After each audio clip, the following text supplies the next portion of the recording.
খামেনির মৃত্যুর প্রতিশোধের আগুন জ্বলছে পুরো মধ্যপ্রাচ্যে।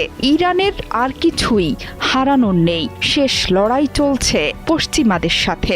অপারেশন ট্রু প্রমিস 4-এ ইরানের মূল লক্ষ্যই এবার মার্কিন স্থাপনা, আর সেগুলোর অবস্থান মধ্যপ্রাচ্যের ধনী দেশগুলোতে। এসব দেশের বাতাসে এখন বারুদের গন্ধ। ইরানের রাষ্ট্রীয় গণমাধ্যমে প্রচারিত হয়েছে এই ভিডিও ফুটেজে স্পষ্ট ইরান ব্যালিস্টিক মিসাইল ছুটছে শত্রুদের ঘাঁটি লক্ষ্য করে।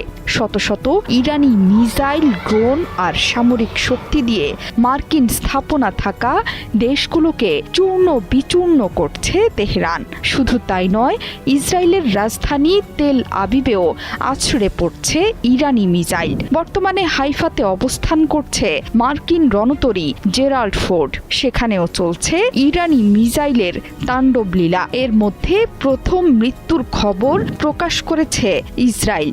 বন্ধ হয়ে গেছে ইরানের বড় শক্তি হরমুজ প্রণালীও। এই প্রণালী দিয়ে প্রবেশ করতে পারছে না কোনো জাহাজ। ইরান জানিয়েছে মার্কিন নৌবাহিনীর একটি জাহাজে মিসাইল দিয়ে গুরুতরভাবে আঘাত হেনেছে। আইআরজিসি বলছে যুক্তরাষ্ট্রের ওই জাহাজ যুদ্ধে সহায়তার জন্য ব্যবহার করা হচ্ছিল। ইরানের নৌবাহিনীর ছোড়া মিসাইলের আঘাতে MST নামের ওই মার্কিন জাহাজ মারাত্মকভাবে ক্ষতিগ্রস্ত হয়েছে। শুধু তাই নয়, আইআরজিসি জোর দিয়ে বলেছে মার্কিন নৌবাহিনীর অন্যান্য যুদ্ধ জাহাজ এবং নৌযানও আইআরজিসি মিসাইল এবং ড্রোনের নাগালের মধ্যেই আছে। এছাড়া ইরান জানিয়েছে গত কয়েক ঘন্টার মধ্যে শত্রুদের 12টি যুদ্ধ এবং গোয়েন্দা ড্রোন ধ্বংস করেছে তেহরান। এর মধ্যে 5টি ইসরায়েলি হারমিস ড্রোন বলে ধারণা করা হচ্ছে। আইআরজিসির আঘাতে ধ্বংস হয়ে গেছে আমেরিকান FP-132 রাডার।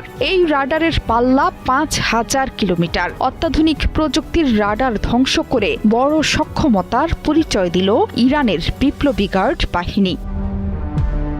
শনিবার মার্কিন যুক্তরাষ্ট্র এবং ইসরায়েলি হামলার পরপরই কঠিন জবাব দিতে শুরু করেছে তেহরান। সাথে সাথেই মার্কিন ঘাঁটি থাকা দেশ বাহরাইন, কুয়েত, কাতার ও সংযুক্ত আরব আমিরাত সহ 14টি দেশে আঘাত হেনেছে তেহরান। মার্কিন বাহিনীর 5ম নৌবহরে আঘাত হানে ইরান। এছাড়া সৌদি আরবের রিয়াদেও তীব্র শক্তি নিয়ে ছুটে গেছে ইরানের মিসাইল বহর। একের পর এক বিস্ফোরণে রীতিমতো ধ্বংসস্তূপে রূপ নিয়েছে দুবাই আন্তর্জাতিক বিমানবন্দর। এখনো বিস্ফোরণ অব্যাহত আছে মধ্যপ্রাচ্যের দেশটিতে। ইরানের হামলায় কাতারে আহত হয়েছেন অন্তত 16 জন। শনিবার সংঘাত শুরুর পর এই দেশটিতেই কেবল 66টি মিসাইল ছুড়েছে তেহরান।